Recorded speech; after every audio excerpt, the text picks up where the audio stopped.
The Galactic Council's Deep Space Monitoring Station Verith Prime had been silent for 600 years. Not silent in the way of emptiness, silent in the way of peace. The Kelthari, the Vaughn, the Drashan Collective, all three species had long agreed that the stretch of space beyond the outer veil was dead. Uninhabited. Irrelevant. Senior Monitor Krail, 7, was running routine diagnostics when his sensor array screamed. Something massive had just dropped out of faster-than-light travel approximately 40,000 kilometers from Verith Prime's outer perimeter. Krail 7's three eyes blinked in rapid succession, a Kelthari expression of pure disbelief. The object was enormous, nearly 3 kilometers long, angular, aggressive in shape the way a predator's tooth is aggressive. Dark gray hull plating absorbed light rather than reflecting it. It bore no identification signature recognized in the Council's database. Krail 7 sent the emergency pulse to the Council within seconds. Unknown warship detected in deep space. Classification: none.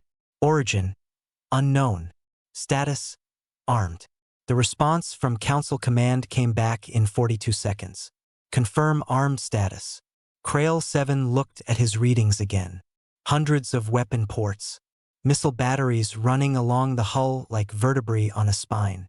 A forward-mounted energy cannon that his instruments could barely measure. Shield emitters layered 3 deep. He confirmed. Admiral Yolanda Reeves stood on the bridge of the USS Dominion with her arms folded behind her back and her jaw set like carved stone. She was 53 years old. She had gray threading through her dark hair and a scar above her left eyebrow from the Battle of Europa Station. A battle that had nearly ended humanity before it had truly begun. She had spent the last 11 years overseeing the construction of the Dominion, Earth's first true deep space warship, built not for exploration but for one specific purpose: to make sure humanity was never caught unprepared again. "Ma'am," said Lieutenant Marcus Webb from the communications console. "We're being hailed. Multiple frequencies. Looks like. For different languages simultaneously." Reeves allowed herself a small smile. "They're scared. Should I respond?" "Not yet." She walked slowly to the forward viewport. Outside, stars burned cold and indifferent. "Let them look at us for another minute. Let them understand what they're looking at." Webb glanced at his fellow crew members. Nobody spoke. 60 seconds passed. "Now," Reeves said, "open the channel." The Galactic Council's emergency session was the most chaotic in recorded history. Ambassador Dra. Vaughn of the Vaughn hierarchy slammed his four-fingered hand on the council table. "They emerged armed. This is an act of aggression. We should dispatch the fleet immediately." "Dispatch what fleet?" said Elder Thessan of the Drashan Collective quietly. The old reptilian's voice carried the weight of centuries. "Look at the sensor data, Dra. Vaughn. Look at it." The holographic projection floated above the table. The Dominion rotated slowly, every angle revealing new layers of weapons, armor, and threat.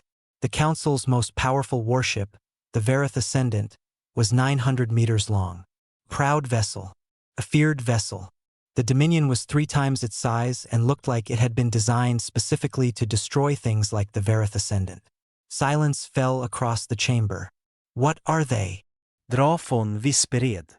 Elder Thessan pulled up the intercepted communication signal, the response Admiral Reeves had finally sent after her deliberate, calculated silence. The translation ran across the chamber walls. "This is Admiral Yolanda Reeves of the United Earth Warship Dominion. We come from the 3rd planet of a yellow star you've never bothered to visit. We've been watching your council's borders for 30 years. We know your patrol patterns, your blind spots, and your fleet dispositions. We are not here to negotiate membership. We are here to notify you humanity has arrived, and we built this ship so that nobody in this galaxy ever makes the mistake of thinking we're prey." Another silence. Longer this time. Krail 7's voice came through the comm from Verith Prime, quiet and shaking. "They called it a notification, not a greeting, not a request. A notification." 30 years earlier, a Drashan scout ship had glassed a human colony on Kepler 442b, 14,000 people, without warning, without provocation, and without consequence. The Council had issued a statement. called it a misunderstanding. Colonel James Hartley had been 8 years old when his parents died on Kepler 442b. He was now standing at Admiral Reeves' right hand on the bridge of the Dominion, watching the Council's frantic transmissions flood their communications array with a calm, cold expression. "They want to talk now," Webb reported. Hartley said nothing. Reeves said nothing. They let the transmissions pile up, unanswered, for exactly 30 years' worth of seconds. Then Reeves spoke.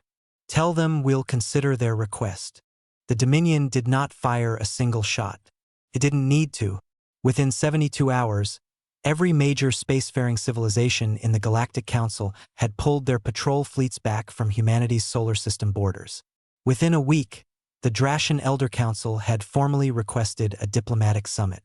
Within a month, 3 species who had dismissed humanity as a primitive, fragile, inconsequential footnote in galactic history were quietly reclassifying Earth in their strategic databases.